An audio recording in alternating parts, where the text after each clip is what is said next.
What is scarier, swimming from Alcatraz, known for its impossible escapes, or facing the fears that live rent free inside your head? Today, I'm going to be sharing how I took on the Escape from Alcatraz Triathlon, faced down the fears of sharks, strong currents, and what the experience taught me about managing fear and self doubt. Welcome to Why the Fuck Not, where we dive into those moments about doubt and fear and how we push through to say, why the fuck not? I'm your host, Lucky De Jesus, and today we're talking about one of the most intense challenges I've ever faced, and that's the Escape from Alcatraz Triathlon, and what it taught me about handling fear and pushing past your mental limits. I was currently training for an Ironman out in Waco, Texas, and a friend of mine during my whole training asked me a question. Have you ever heard of the race called Escape from Alcatraz? And I have not. I asked him, tell me more. It sounds very interesting. And he's basically, you jump onto a boat, you go out to Alcatraz, and then from there, you're going to jump off the boat, swim the shore, and then you're going to ride through San Francisco and also run through San Francisco. I'm like, that's a pretty epic sounding challenge. That's a good race to add on my little belt or my milestone races to see how my progression of training for the Ironman was. You have to enter a raffle to see if you'll be able to actually run the race. So I figured, why the fuck not? I'm going to put my name into this raffle. Didn't think I was going to actually get it. And sure enough, I got an email saying, congratulations, you are going to be participating in the Escape from Alcatraz. And I was super excited about it. I was telling everyone about the race and how I got entered. My current trainer Tony, he's like, dude, that is one of the races I've wanted to do for the longest time. I'm like, whoa, this is a huge race. It's an epic race that it is one of those things that people want to check off their book. And I got in on first try. So I'm super excited. But the biggest fear, though, was the thought about sharks in the bay. Every time I spoke about the race, people were talking about, hey, there's sharks in that bay, right? Like great white. And there's a strong current and the water is freezing. That's why Alcatraz was placed there, because of its impossibility of escaping. So people started laying seeds inside my head where I'm like, oh my gosh, there's sharks I have to deal with. There's current, the temperature of the water. Everything started to creep in and started to play these little mind games inside my head. I'm like, am I actually ready for this? During my training with my coach trainer, Tony, we headed out to Crystal Cove out here in California. Beautiful beach. I've been there once or twice before, but we had to work on the swim, open water swim. So if you don't know what open water is, you have your pool, that's your enclosed area, but you have open water where you're out essentially in the open. In the back of my head, we're talking about sharks. And I've never had the fear of sharks until people started talking about it and saying, are you scared about sharks? Of course, that fear was rent free in your head. So, one of the training sessions, Coach Tony took me out to Crystal Cove, and the water was crystal clear. You would think in your head, this is beautiful, this is epic, the water is amazing. But for me, this is too much. The bottom is deep and I can see everything. I did not like that one bit, because in my mind, I can see every little thing, and whatever that shadow was, the seaweed, the rock, the boulder, whatever, I thought it was, is that a shark? Is that a shark? What is this? And like, do I really want to do this? And I can feel the panic start to develop as I get in the water. I was trying not to show it to my trainer, but it was there. Like, I was truly panicking about swimming in the water.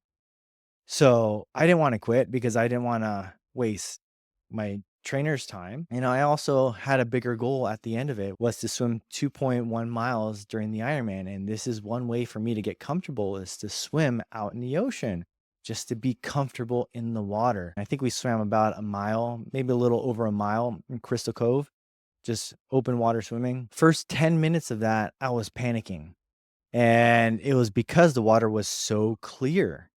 So the one thing that I can control was, what is my biggest fear right now, is being able to see what's below me. So how can I tackle that fear of seeing what's below me? I decided to cope with it was to close my eyes every time my face went down into the water. So as I was side breathing, right? I would turn my head, look to the shore, sight where I'm going, making sure I'm going straight, And then when I turned back down into the water, I would close my eyes and I would do this for the rest of the swim. It sounds silly, it sounds crazy, but for me, it allowed me to control my breathing, allow me to control that fear in my head because now I'm eliminating one thing that I'm afraid of is the image or the clarity of water. I took that away by closing my eyes. Again, it sounds crazy, but it actually worked. Let's jump forward to actual race day. And I'm going to paint this picture for you.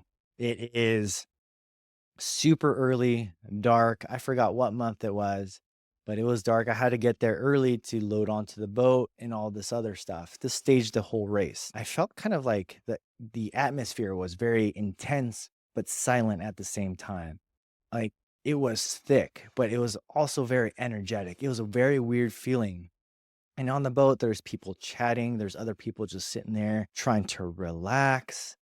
And in my head, I'm like, all right, we've got this. I've put it on the work. And it was just a very intense feeling. It was very good, intense feeling, but it was an intense feeling. We went underneath the Golden Gate Bridge. Just, it was so cinematic. If I had to say something about it, it's just the lighting, the color, the feel, everything about it was just overwhelming. Then I hear the announcer on the ship pointing over to a distance. And again, keep in mind, it was a bit foggy. Sun was barely peaking, but it was still hard to see. The announcer said, "See that gray ship over there? I think it was a warship or something like that. That's where you got to swim to. So as long as you can see that, you're swimming straight to that." And I'm like squinting my eyes and I'm like, the gray ship, and just a fairly vague outline was creeping through the fog. I'm like, "Oh, this is gonna be a problem."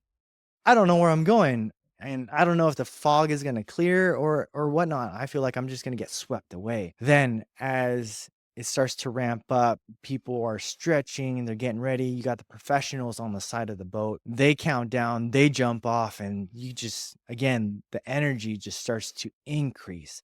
You see the professionals jump off and they just start taking off, and then you can start feeling the boat rock a little bit here and there. Then it was our turn. It was the rest of the participants. We were on the side of the boat and I'm like, all right, it's time to go. And I was kind of in the middle of the crowd and I'm just looking around, and you can start to feel the boat start to sway left and right as more and more people start jumping off the boat, and we're just pushing forward. And I'm just looking out. I can start to see that gray ship peeking through the fog. And it was my turn to jump. And boy, when I jumped into the water, and all I can say, it was pure chaos. I felt people swimming on top of me. I got kicked in the head several times, got punched, whatever it may be. It was chaotic. And the easiest way to describe that moment is that scene from Saving Private Ryan, the D-Day scene. I don't know, just how chaotic that whole part of the movie was. For me, I felt like that's how it felt. But standing on the side of the ship, people pushing you forward, jumping out, and then all of a sudden, once you hit that water, it's just chaos and you're trying to get your bearing. That's how it felt for me. It was a very intense feeling. But as I kept swimming towards that gray ship, things started to settle. People who were faster started to pull away. I found my own rhythm. And fortunately enough, the water wasn't too bad, but at the same time, it was murky. And that worked in my favor because I couldn't see anything. And if there was a shark, I couldn't see it coming. And if it was coming for me, I would be surprised. I kept swimming, just like what Dory said, just keep swimming, just keep swimming. And at one point, I guess the goal was to there's multiple currents through that race, is to get into a certain channel along the shore. That current in that channel will start to pull you against the shore towards our landing point. But for me, being essentially a novice swimmer, I got swept out away from that current, and I had to swim extra hard to get back on course. And honestly, I thought a kayaker was going to come by and say, "Hey, you know what? Grab onto the kayak. I'm going to pull you back in." But I kept pushing through, pushed harder, and fortunately enough, I finally made it to shore. And the rest was history. The biking went without a hitch. Running was not a problem. The biggest takeaway that I took from that actual race was being able to control that fear, control the emotion, being able to take a step back and really address what are you actually scared of and how can you take control of that fear. At the beginning, for me, was the fear of seeing sharks. So what I did knowing is the biggest fear right now is being able to see. So what I could control was what I could see. And what I did again was as I put my head back underwater after taking that breath, I closed my eyes. And that helped me through the process of conquering that fear of not letting my mind play games because I'm thinking everything is a shark. Coming off of that, everything in life is a potential shark. Looking at it now, that trial, that training session of swimming in crystal clear water is essentially what your mind is going through.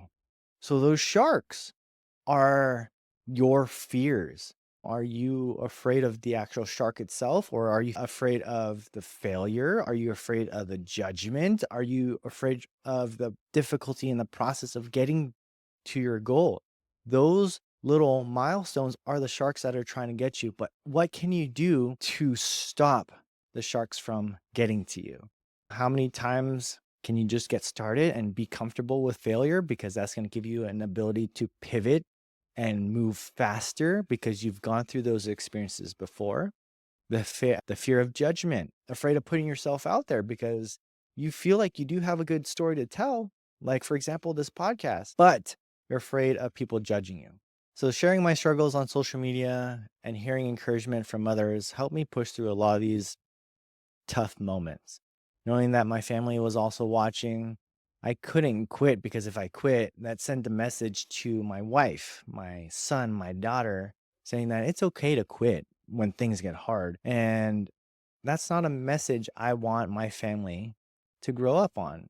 I rather you fail at something because you've tried it, but not quit because it got hard. I want you to take a moment and figure out what fears are living rent free in your head right now. What is that shark? It may not be a shark, but there is something else that's holding you back. Share a comment down below, send me a message. Let's talk about how to face and conquer those fears. If you feel like this episode resonates with you, share it with someone who might be facing their own fear. Let's keep this conversation going and help each other break free from what's holding us back.